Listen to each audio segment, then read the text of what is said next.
बिस्मिल्लाहिर्रहमानिर्रहीम। अस्सलामु अलैकुम। दौर मौजूद में दुरूद शरीफ की अहमियत। बच्चों की तरबियत माँ बाप के जिम्मे है। अगर बच्चे बेराह हो जाते हैं तो कल कयामत के दिन उनके बारे में पूछगछ होगी। उन्हें नमाज पढ़ने की आदत डाले, नेक रास्ते पर चलने के लिए एहसन तरीके और प्यार से तलकीन की जाए और उन्हें दुरूद रहमत पढ़ने पर लगा दिया जाए।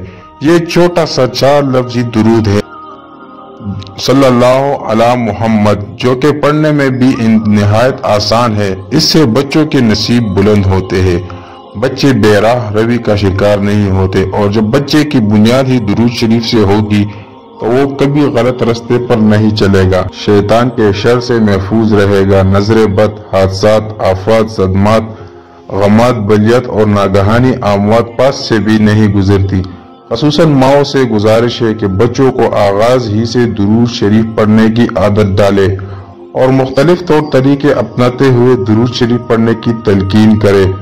मसलन अपने बच्चों से ये कहे कि 10 मरतबा दुरूद रहमत सुनाओ तो मैं आपको ये चीज बनाकर खिलाऊंगी।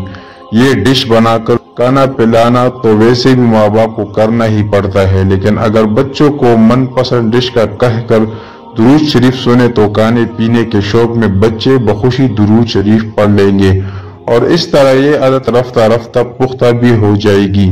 फिर दुरूद शरीफ की जो बरकत आपकी नस्ल में जाहिर होगी वो बयान से बाहर है।